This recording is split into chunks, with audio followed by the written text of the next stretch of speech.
안녕하세요. 안녕하세요. 자, 백선백정 영양고사 기출문제 풀이. 지난 문제 때 알파냐 베타냐 뭐 이런 거 싸움이 있었고요. 뭐 어떤 분 말에 의하면 그냥 아밀라제라고 쓰면 되는 거 아닙니까? 라고 물어보시는데 옛날에 그 문제가 처음 나왔을 때는 아밀라제라는 말로 나와도 답일 수 있었지만 최근에는 이제 아무래도 문제들이 진화가 되고 세밀화되다 보니까 알파나 베타까지 묻는 문제들로 나와서 그 문제의 경우는 알파나 베타까지 답을 하는 게 맞았어요. 그래서 포도당이 만들어진다는 컨셉을 놓고 봤을 때는 일단 메가당과 포도당 때문에 조금 혼돈되는 면이 있었지만 그 경우에서는 그때 가는 알파로 쓰는 게 조금 더 맞는 것 같아서 답을 드렸고요. 그거에 대해서 이제 설명을 드렸습니다. 자, 계속 진행해 볼게요. 자, 오늘은 15번 문제 보도록 하겠습니다. 1권 187쪽에 있는 문제인데요. 자, 다음 자료는 식품의 조리가 저장, 가공과 관련된 효소에 대한 설명이다. A, B에 해당하는 각각 효소의 작용 기전을 보기 가, 마에서 옳게 참결하시오. 보기 길어요. 보기 길어서 뒤로 넘어갔어요. 자, 첫 번째, 이거 굉장히 문제 좋습니다. 효소에 대한 것들을 그냥 지난 시간처럼 이렇게 놓고 무슨 효소야 설명해봐 이런 게 아니라 실제 예를 가지고 그 예에서 효소를 여러분들이 유추하도록 유도하는 문제 패턴들이 굉장히 좋은 거예요. 그러니까 적용 패턴들인 거죠. 그러니까 문제 낸 분들도 이런 문제 같은 경우는 굉장히 잘 알고 낸 문제라고 볼 수가 있어요. 자, A를 볼게요. 오이소박이에서 일어나는 염부 현상의 원인 중 하나이다.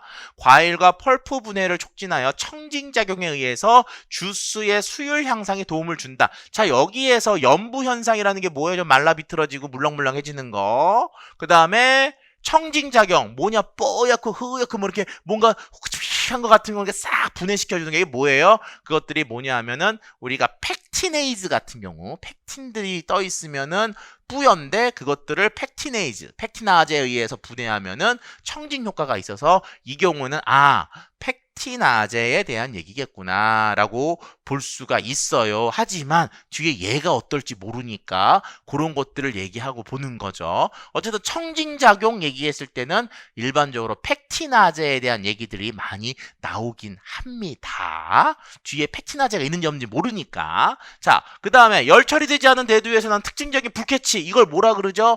변향이라고 해요. 변향. 자, 밀가루 반죽에 있는 카로테노이드 색소 작용을 퇴색시킨다. 카로테노이드의 색소에 작용한다. 카로테노이드의 특성이 뭐예요? 지방산 비슷한 구조를 갖고 있어서 자동산화와도 같은 역할들을 하거든요. 그래서 일단은 봤을 때 A에서는 뭔가 식물과 연관되어 있는 분해 요소들, B는 뭔가 지방과 연관된 분해 요소들 이라고 하는 것으로 예측할 수 있는 부분들이 있어요. 청진작용에서는 팩티나제 외에도 여러 가지 쓰이긴 하는데 일단 보겠습니다. 쭉 나와 있는데 첫 번째 뭐예요? 폴리페놀이네. 그러니까 폴리페놀 가지고 하니까 얘는 PPO 폴리페놀 옥시데이즈 부분이 되겠고요. 그 다음에 자 얘는 뭐예요? 베타1사네. 베타1사로 되어 있는 거지 뭐죠? 이것들이 보면 이게 팩티네이즈네. 그래서 팩티네이즈 나왔네. 요게 이제 첫 번째 염부와 청진에 사용되는 거고요. 자, 그다음 얘는 뭐예요? 봤더니 펩타이드네. 얘는 펩타이드 단백질 분해 요소. 자, 얘는 뭐예요? 지방산. 얘가 두 번째네요. 지방산을 분해하는 뭐죠? 하이드로옥시 퍼옥시데이즈 같은 것들을 만들어내는 과산화물 같은 걸 만들어내는 그런 특성들이 있는 특징이 여기죠. 과산화물 여기. 자, 그 다음에 여긴 뭐죠? 이거는 알파 1사를 분해했으니까 요런 거는 이제 아밀레이즈 종류로 되겠네요. 그래서 봤더니 팩티네이즈와 그 다음에 지방산 하이드로퍼옥시데이즈 쪽으로 얘기가 되고 있고요. 실제로 그 대두 위에 불쾌치를 일으키는 부분에 대해서는 그것에 대한 메커니즘은 아직도 조금 명쾌하지가 않은데 일반적으로 꼭 대두유들 또 과산화물이 많은 그러니까 그 불포화도가 높은 쪽에서 발생이 된다. 그래서 이 하이드로퍼 옥시데이즈 쪽에서 그런 것들이 기인하지 않을까로 예측이 되고 있는 부분들의 문제입니다. 그래서 어쨌든 이 문제는 객관식 문제였지만 실질적으로는 굉장히 좋은 문제고요. 응용을 할 수 있는 여지도 굉장히 많기 때문에 왜 우리가 여태까지 효소 그러면 알파 아밀레이즈, 베타 아밀레이즈 그냥 툭 던져서 지난번 뭐 생성물 뭐야, 기질 뭐야, 뭐 이렇게만 물어봤는데 이렇게 이제 반응식을 가지고 효소를 유추하는 문제들, 이런 문제들은 굉장히 좋은 문제라고 할 수 있고요. 화학을 싫어하는 여러분들 입장에서는 굉장히 좀 부담되는 문제일 수도 있습니다. 화학을 좋아하신다면은 땡큐겠지만. 자, 어쨌든 다음 문제 가도록 하겠습니다. 다음 16번 문제예요. 200쪽에 있는 문제입니다. 4번 문제인데, 자, 다음 재료를 이용하여 단팥빵을 제조하고자 한다. 빵을 만드는 과정에서 발생하는 주요 갈색화 반응을 두 가지만 쓰고요. 각각이 어떤 이유에서 발생하는 것이라 생각되는지 두 줄 이내로 쓰시오라고 되어 있어요.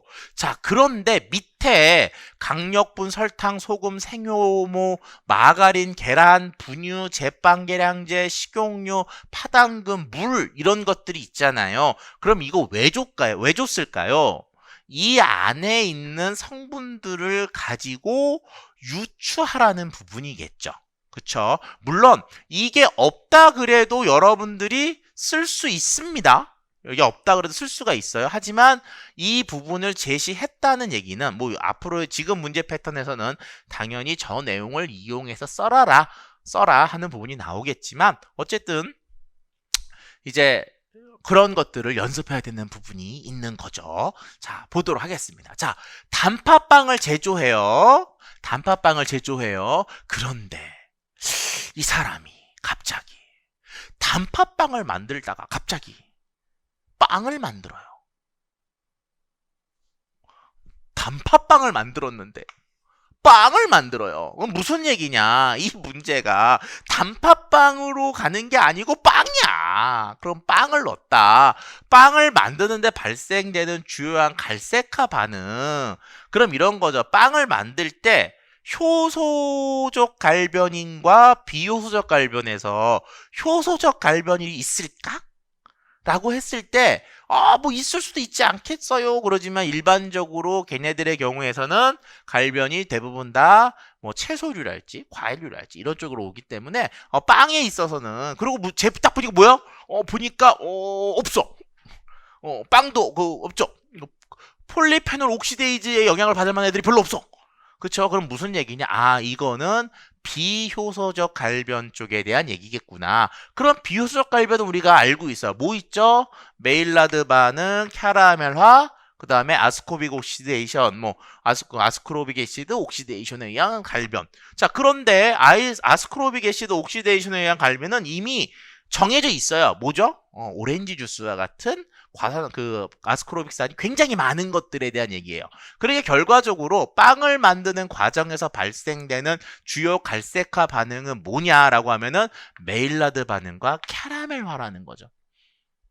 이 문제는 메일라드 반응과 캐러멜화를 쓰라는 얘기예요. 그거를 굉장히 멋있게 만들어 주신 거야, 문제를. 자, 그런데 이걸 골랐어. 선택은 됐어요. 각각이 어떤 이유에서 발생될 것인지 하는 거잖아요. 그 얘기는 뭐냐? 메일라드 반응의 작용 메커니즘, 반응 메커니즘, 캐러멜화의 반응 메커니즘을 인지하고 있는지를 쓰라는 건데 거기에서 드디어 이게 걸리는 거죠. 그럼 여기에서 뭐냐? 다 고를 필요는 없고요. 메일라드 반응이라고 하는 것을 설명해 봅시다. 이것도 뭐예요? 점수가 없었네요. 4점짜리라고 봤을 때 메일라드 반응이라고 하는 것이 만들기 위해서 뭐가 있어야 되죠? 아미노기하고 카보닐기가 있어야 되잖아요. 그러니까 아미노기와 카보닐기가 있는 것들을 선택해야 돼. 그럼 뭐 있어요? 아미노기와 카보닐기 있는 거? 아미노기 봤을 때는 달걀 있네요. 달걀. 그쵸? 그 다음 또 뭐 있어요?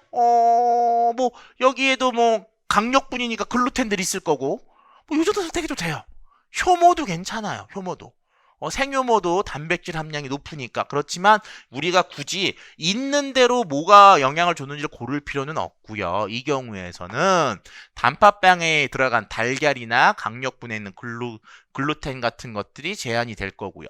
당은 어디 있습니까? 강력분 있고요. 설탕도 있고요. 또 뭐도 있어요? 예, 파당금도 탄수화물들, 카보닐기죠. 그래서 얘네들이 서로 반응하면서 자연적으로 갈색이 되는 흐름들이 존재하고 오븐에 구울 때는 가속화도 되겠죠.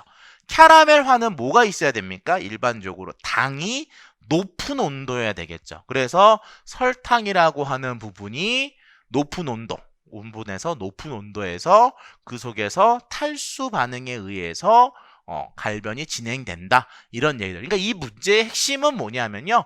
이 반응이 비효소적 갈변 반응 중에 메일라드 반응과 캐러멜화가 동시에 일어난다라는 것을 내부적으로 갖고 있는 의미고요. 그 부분들이 우리가 이런 거거든요. 뭐 빵 만들 때 갈변 일어나요. 뭐 캐러멜화 일어나요. 캐러멜화도 일어나고 메일라드도 일어나고 둘 다 일어나거든요. 그런데 그런 것들이 어떤 이유? 그러니까 이런 이유와 이런 이유에서 그냥 원론적인 메커니즘을 쓰는 작용 기작을 쓰는 반응 기작을 쓰는 그런 문제로 보시면 되는데 형태는 굉장히 멋있게 구조를 만들었죠.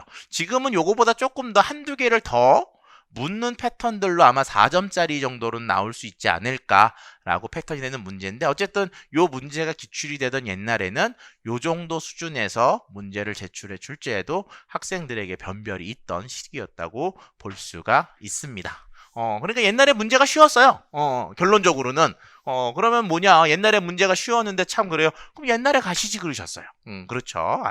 못 갔으니까 어쨌든 우리가 어려워도 풀어야 되시겠죠. 그러니까 어쨌든 힘내셔서 뭐라고요? 좋아요 눌러주시고요. 구독 말고 구매 꼭 해주시기를 부탁드리겠습니다. 다음 시간에 봬요.